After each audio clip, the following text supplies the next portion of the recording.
మనం ఈరోజు pulmonary rehabilitation అంటే ఏంటి అని తెలుసుకుందాం. ఈ పల్మనరీ రీహాబిలిటేషన్ అంటే ఇది సింపుల్ వర్డ్స్లో చెప్పాలంటే లంగ్స్కి చేయించే ఎక్సర్సైజ్.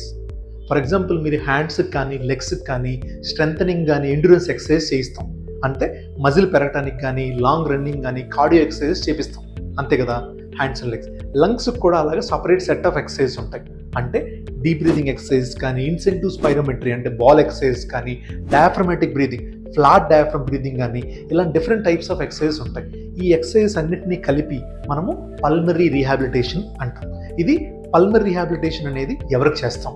ఎవరిలో ఉంటే క్రానిక్ రెస్పిరేటరీ డిసీజ్ అంటే ఎక్కువ రోజులు లంగ్ జబ్బుతో బాధపడుతున్న వాళ్ళు, అంటే సిఓపిడి అవ్వచ్చు, ఐఎల్డి ఇంటర్స్టిషియల్ లంగ్ డిసీజ్ అవ్వచ్చు, క్రానిక్ బ్రాంకియల్ ఆస్తమా అలాంటి పేషెంట్స్లో, క్రానిక్ బ్రాంకెక్టాసిస్ అలాంటి పేషెంట్స్లో, ఇలా క్రానిక్ రెస్పిరేటరీ డిసీజ్ ఏదున్నా సరే ఈ డిసీజెస్లో పల్మనరీ రీహాబిలిటేషన్ అనేది compulsory, recommended by national and international guide lines.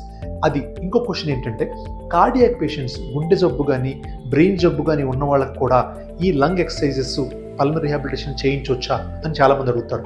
అది కంపల్సరీగా చేయించవచ్చండి. ఎందుకనంటే కార్డియాక్ వీక్ ఉన్నంత మాత్రాన లంగ్ ఎక్సర్సైజ్ చేయకూడదని కాదు, కంట్రోల్డ్ మేనర్లో, ఫేజ్డ్ మేనర్లో రెగ్యులర్గా చేసుకుంటే లంగ్స్కి చాలా హెల్ప్ఫుల్ అవుతుంది, ఈవెన్ దో మీకు హార్ట్ ప్రాబ్లం కానీ బ్రెయిన్ ప్రాబ్లం ఉన్నా కూడా.